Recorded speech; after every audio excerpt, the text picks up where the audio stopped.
Hello everyone, welcome back to Adhyaya Hub. Let's see the current affairs of today, that is on 25th August 2026. So the first article speaks about H-1B visa. So this is a US non-immigrant visa which is provided by the employers to the employee, to the foreign employee. So the US companies will provide this H-1B visa to foreign employees to work for them, to go to America and work in their company. So earlier the fees for this H1B visa was around $2,000 to $5,000. It depended upon the company. If the company is small, then they used to charge 2,000. If it's big, then 5,000. But now there's a major jump in this fees. That is, Trump has hiked this fees to almost dollar 1 lakh. So what happens now? The employers will hesitate to hire foreign employees. And why is this visa necessary for US? We know that is to employ the foreign employees to their companies, because to fill the skill gap in the tech fields. So in US there is no no no much labors, that is tech skilled labors available. So they will hire from foreign countries. When this happens, when the visa hike happens, when there's hike in the visa fee, then the companies will hesitate to hire the foreign employees, or they may go to an alternative, like they may say you sit in your parent company and then work there might be automation, or um, there might be a skill gap in their company. And uh, this visa allowing this visa will help hiring the foreign employees, which will thus support the US innovation ecosystem like the Silicon Valley, healthcare, etc. So what is the impact on India? Is India supplies the largest share of H1B beneficiaries, mainly through Bengaluru headquartered or linked IT majors like Infosys, Wipro, TCS, and HCL. But due to the steep fee rises, um, the Indian IT firms are resonating into the US on-site deployment model. They may push the firms towards more offshoring or automation. So the same thing explained here in Kannada. H1B visa ಅಂದ್ರೆ ಅಮೆರಿಕದ ವಲಸೆಯೇತರ ನಾನ್ immigrant visa ವರ್ಗವಾಗಿದ್ದು, ಇದು ಅಮೆರಿಕದ ಕಂಪನಿಗಳು ವಿದೇಶಿ ಕಾರ್ಮಿಕರನ್ನು ವಿಶೇಷ ಪರಿಣತಿಯ ಉದ್ಯೋಗಗಳಲ್ಲಿ ನೇಮಿಸಿಕೊಳ್ಳಲು ಅವಕಾಶ ನೀಡುತ್ತದೆ. ಈಗ ಪ್ರತಿ ಅರ್ಜಿಗೆ ಸುಮಾರು $1 ಲಕ್ಷ ಶುಲ್ಕವನ್ನು ಹೆಚ್ಚಿಸುವ ಪ್ರಸ್ತಾವವಿದೆ. ಇದು ಹಿಂದಿನ ಶುಲ್ಕಕ್ಕಿಂತ ಬಹಳ ದೊಡ್ಡ ಜಿಗಿತ. ಹಿಂದಿನ ಶುಲ್ಕ $2,500 ಇತ್ತು. ಅದು ಕಂಪನಿಯ ಗಾತ್ರ ಮತ್ತು ಇತರ ಅಂಶಗಳ ಆಧಾರದ ಮೇಲೆ ಇತ್ತು. ಅಂದ್ರೆ ಇತರ ಆಧಾರದ ಮೇಲೆ ಶುಲ್ಕ ನಿಗದಿಪಡಿಸಿತ್ತು. ಈಗ ಭಾರತದ ಮೇಲಿನ ಪರಿಣಾಮ ಏನಂದ್ರೆ, H1B ವೀಸಾ ಪಡೆಯುವವರಲ್ಲಿ ಭಾರತ ಅತಿ ದೊಡ್ಡ ಪಾಲನ್ನು ಹೊಂದಿದೆ. ಶುಲ್ಕದಲ್ಲಿ ತೀವ್ರ ಏರಿಕೆಯು ಭಾರತೀಯ ಐಟಿ ಕಂಪನಿಗಳ ಅಮೆರಿಕಾದಲ್ಲಿ ನೇರ ಉದ್ಯೋಗ ನಿಯೋಜನೆ ಮಾದರಿಯ ವೆಚ್ಚವನ್ನು ಹೆಚ್ಚಿಸುತ್ತದೆ. ಇದರಿಂದಾಗಿ ಕಂಪನಿಗಳು ಹೆಚ್ಚು ಆಫ್ಶೋರಿಂಗ್ ಅಂದ್ರೆ ಭಾರತದಿಂದಲೇ ಕೆಲಸ ಮಾಡುವುದು ಮತ್ತು ಆಟೋಮೇಷನ್ ಕಡೆಗೆ ಒಲವು ತೋರಬಹುದು. ಇದು ವಾಸ್ತವವಾಗಿ ಬೆಂಗಳೂರಿನ ಐಟಿ ಸೇವಾ ಡೆಲಿವರಿ ಕೇಂದ್ರಗಳಿಗೆ ಲಾಭದಾಯಕವಾಗಬಹುದು, ಆದರೆ ಅಮೆರಿಕದಲ್ಲಿ ನೇರ ಸಲಹಾ ಕಾರ್ಯ ಮೂಲಕ ಬರುವ ಆದಾಯಕ್ಕೆ ಹಾನಿಕಾರಕವಾಗಬಹುದು. The next article is about ethnic tensions in Manipur. We have an idea that there was an ethnic disturbance in Manipur, right? There was a conflict. So the conflict is primarily rooted in tensions among the Meitei, Kuki-Zo, and Naga communities involving questions of land, political representation, identity, and security. Now, a fresh violence have been erupted. So recent incident will show that the conflict has not completely resolved. In August 2026, houses and church were reportedly burnt in Tokpa Naga village, Kangpokpi district, indicating continuing insecurity. So section of the population, they are demanding NRC exercise before the census. So census is also census is also scheduled in 2027, right? So a set of population in that area, they are saying even before you conduct the census, conduct the NRC. NRC means National Register of Citizens. So to reflect concerns over illegal immigration, demographic change, and citizenship verification. Now, when did this Manipur conflict began? This crisis began in 3rd May 2023 when a large-scale violence erupted following tensions surrounding the demand to grant ST status, scheduled tribe status to Métis community. So the basic fault lines are Métis community. They are mainly concentrated in the Imphal Valley. They have they historically had political and demographic dominance in the state. The demand for ST status become a major flashpoint. Now, what is Kukizo saying that if they get ST status, that is, if Métis get the ST status, then they could affect their land rights, reservation benefits, and political interests because they are concentrated largely in the surrounding hill districts. And there's another community, Naga community, which is a major tribal population, particularly in the northern or eastern hill areas. Their interests and territorial concerns add another layer to Manipur's ethnic politics. So in 2024, what happened? The violence continued. Even in 2023, it declined a little, but in September 2024, again, they were firing attacks. It continued.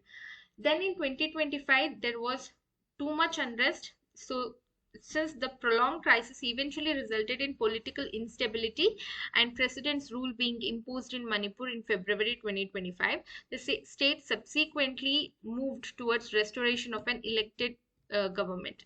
In 2026, the violence has not completely disappeared. We can see that the houses and church were reportedly burnt.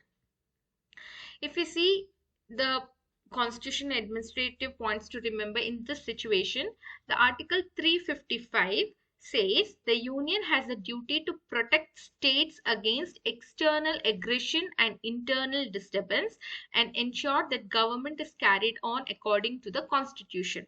Which article? Article 355. So it is the union's duty to protect the states against any external aggression and internal disturbance. And Article 356 says if the constitutional machinery of a state fails, the president can impose president's rules subject to parliamentary approval. The 7th schedule says about the police and public order. It comes under the state list. So therefore, day-to-day maintenance of law and order is primarily the responsibility of the state government.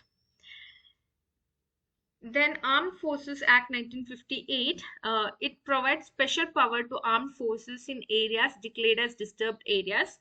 It remains one of the most debated security laws in Northeast India. So currently there is Armed Forces Act, special powers has been declared in Manipur. So same thing explained in Kannada. ಮಣಿಪುರದಲ್ಲಿ ಮುಖ್ಯವಾಗಿ ಮೇತಿ ಕುಕಿಜೋ ಮತ್ತು ನಾಗಾ ಸಮುದಾಯಗಳ ನಡುವೆ ಭೂಮಿ ರಾಜಕೀಯ ಪ್ರಾತಿನಿಧ್ಯ ಮೀಸಲಾತಿ ಜನಾಂಗೀಯ ಗುರುತು ಮತ್ತು ಭದ್ರತೆಗೆ ಸಂಬಂಧಿಸಿದ ಸಮಸ್ಯೆಗಳಿವೆ.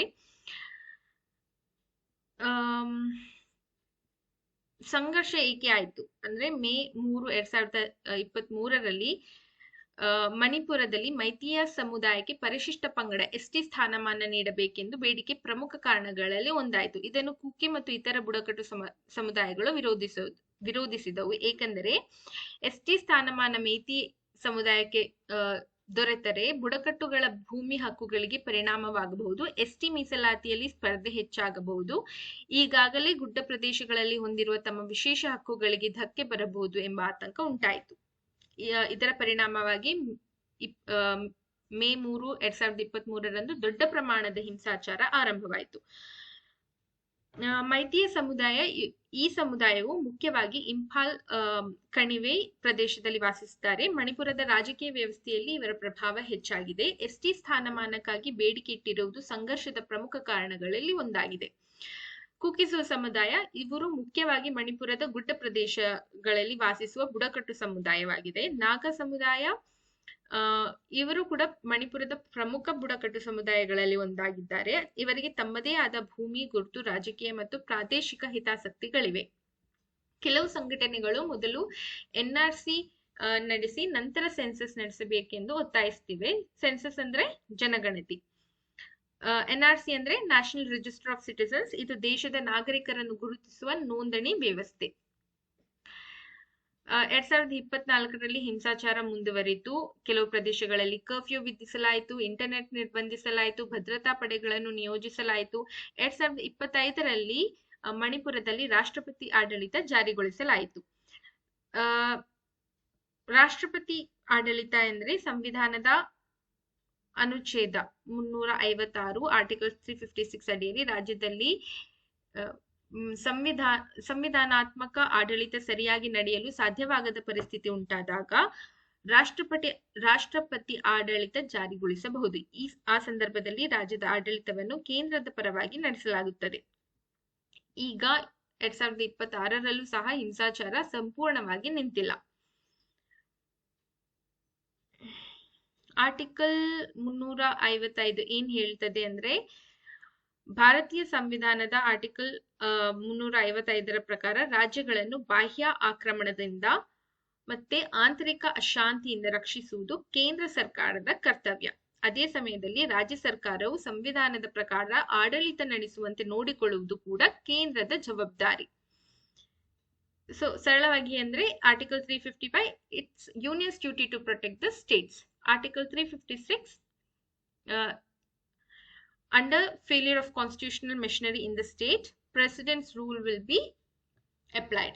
ರಾಜ್ಯದಲ್ಲಿ ಸಂವಿಧಾನಾತ್ಮಕ ವ್ಯವಸ್ಥೆ ವಿಫಲವಾದರೆ ಆರ್ಟಿಕಲ್ 356ರ ಅಡಿಯಲ್ಲಿ ಪ್ರೆಸಿಡೆಂಟ್ಸ್ ರೂಲ್, ರಾಷ್ಟ್ರಪತಿಯ ರೂಲ್ ಜಾರಿಗೊಳಿಸಬಹುದು, ರಾಷ್ಟ್ರಪತಿಯ ಆಡಳಿತ ಜಾರಿಗೊಳಿಸಬಹುದು. 355 ಕೇಂದ್ರದ ಕರ್ತವ್ಯ, 356 ರಾಷ್ಟ್ರಪತಿ ಆಡಳಿತ. Armed forces special powers act 1958 ಇದು ಮುಖ್ಯವಾಗಿ ಆಂತರಿಕ ಭದ್ರತಾ ಸಮಸ್ಯೆ ಮತ್ತು ಇನ್ಸರ್ಜೆನ್ಸಿ ಇರುವ ಡಿಸ್ಟರ್ಬ್ಡ್ ಏರಿಯಾಸ್ಗಳಲ್ಲಿ ಸಶಸ್ತ್ರ ಪಡೆಗಳಿಗೆ ವಿಶೇಷ ಅಧಿಕಾರ ನೀಡುವ ಕಾನೂನು. ನಿರ್ದಿಷ್ಟ ಪರಿಸ್ಥಿತಿಗಳಲ್ಲಿ ಸಶಸ್ತ್ರ ಪಡೆಗಳಿಗೆ ಕಾನೂನು ಮತ್ತು ಸುವ್ಯವಸ್ಥೆ ಕಾಪಾಡಲು, ಕಾರ್ಯಾಚರಣೆ ನಡೆಸಲು, ಶಂಕಿತ ವ್ಯಕ್ತಿಗಳನ್ನು ಬಂಧಿಸಲು, ಶಸ್ತ್ರಾಸ್ತ್ರಗಳನ್ನು ವಶಪಡಿಸಿಕೊಳ್ಳಲು, ಅಗತ್ಯ ಸಂದರ್ಭಗಳಲ್ಲಿ ಬಲಪ್ರಯೋಗ ಮಾಡಲು ವಿಶೇಷ ಅಧಿಕಾರಗಳನ್ನು ನೀಡುತ್ತದೆ. ಇದು arm forces special provisions act ಅಲ್ಲಿ ಬರುತ್ತೆ, ಸ್ಪೆಷಲ್ ಪವರ್ಸ್ ಆಕ್ಟ್ ಅಲ್ಲಿ ಬರುತ್ತೆ. The next article is about UPI 10. So we have reached 10 years of UPI, which completed decade on August 25, 2026. It's built around Finance Ministry NPCI data released to mark the occasion. So how it started versus now. UPI was launched on August 25, 2016 by the National Payments Corporation of India under RBI's regulatory watch. As a way to let people move money digitally between any two bank accounts using just a mobile phone. No need for account numbers, IFSC codes, or physical bank visits.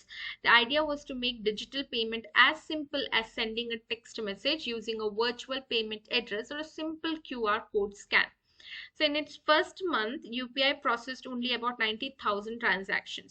10 years on, India does about 66 crore UPI transactions every single day. So ಇದರಿಂದನೇ ಗೊತ್ತಾಗಬಹುದು UPI ಅಳವಡಿಕೆ ಅಥವಾ UPI ಜಾರಿ ಆದಾಗಿಂದ ಇಲ್ಲಿವರೆಗೆ ಎಷ್ಟು ಬೆಳೆದಿದೆ ಅದು ಅಂತ. Annual transaction volume, it went from 1.78 crore transactions to 24,162 crore transactions. Annual transaction value went from 0.07 lakh crore to about 314 lakh crore. Banks live on UPI. Banks live on UPI. It grew from 44 to 703, covering everything from big public or private banks to small cooperative and payment banks. How people use it differently. So there is two kinds of payments: person to merchant, person to person.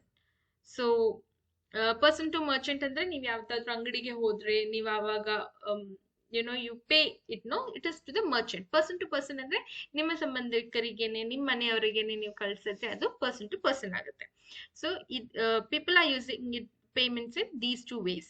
where UPI stands globally. The IMF has recognized UPI as the world's largest real-time payment system by transaction volume. It now accounts for nearly half of all real-time digital payments happening anywhere in the world.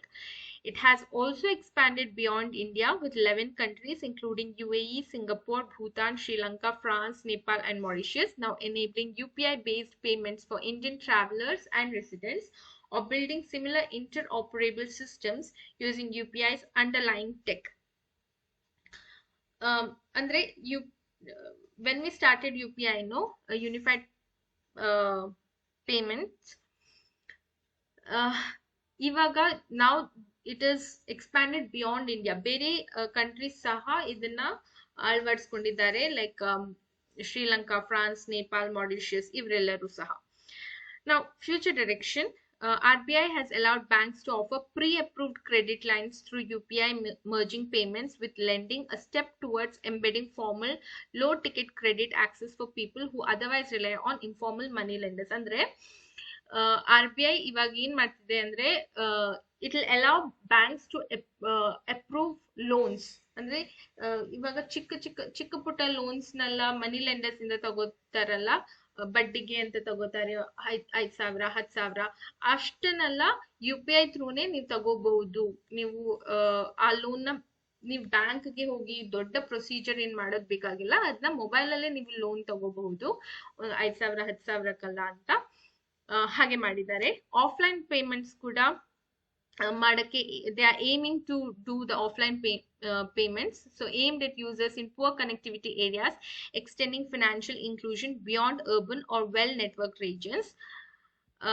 Voice based UPI or conversational, using AI and regional language voice commands to make digital payments accessible to less tech literate users, relevant to inclusion of the elderly, rural and semi literate population. So ಕೆಲವು ಜನರಿಗೆ ಅಂದ್ರೆ elder people ಆಗಿರ್ಬಹುದು, rural ಅಲ್ಲಿ ಇರೋ ಜನರಿಗಾಗ್ಬಹುದು, ಅಥವಾ semi literate ಅಂದ್ರೆ ತುಂಬಾ ಓದು ಬರಹ ಗೊತ್ತಿರದೇ ಇರುವ ಜನರಿಗಾಗ್ಬಹುದು, ಅವ್ರಿಗೆಲ್ಲ AI ಹೇಗೆ ಯೂಸ್ ಮಾಡ್ಬೇಕು ಅಥವಾ ತುಂಬಾ ಮೊಬೈಲ್ ಫಂಕ್ಷನ್ಸ್ ಹೇಗೆ ಯೂಸ್ ಮಾಡ್ಬೇಕು ಅಂತ ಗೊತ್ತಾಗೋದಿಲ್ಲ. ಸೊ ಆ ಟೈಮಲ್ಲಿ ಸೊ ಅದಕ್ಕೋಸ್ಕರ AI ಯೂಸ್ ಮಾಡಿಕೊಂಡು ರೀಜನಲ್ ಲ್ಯಾಂಗ್ವೇಜ್ ಅಲ್ಲಿ ಪ್ರಾದೇಶಿಕ ಭಾಷೆಗಳಲ್ಲಿಯೇ ವಾಯ್ಸ್ ಕಮಾಂಡ್ಸ್ ಅಲ್ಲಿ ಹೇಗೆ UPI ನ ಟ್ರಾನ್ಸಾಕ್ಷನ್ಸ್ ಮಾಡಬೇಕು ಅಂತ ಇನ್ಕ್ಲೂಡ್ ಮಾಡಬೇಕು ಅಂತ ಯೋಚಿಸ್ತಿದ್ದಾರೆ. Sustainability of zero MDR merchant discount rate. Banks and fintech players have flagged that running a free for consumer, free for most merchant system at this scale needs a sustainable funding revenue model, a live policy debate relevant to fintech regulation questions. So ಇದೇನಂದ್ರೆ, ಇವಾಗ ನೀವು transactions ಮಾಡ್ತಿರ್ಬೇಕಾದ್ರೆ taxes cut ಆಗ್ತಿಲ್ಲ ಅಲ್ಲ, ಅದಕ್ಕೆ ಇವಾಗ free transactions ಆಗ್ತಿದೆ.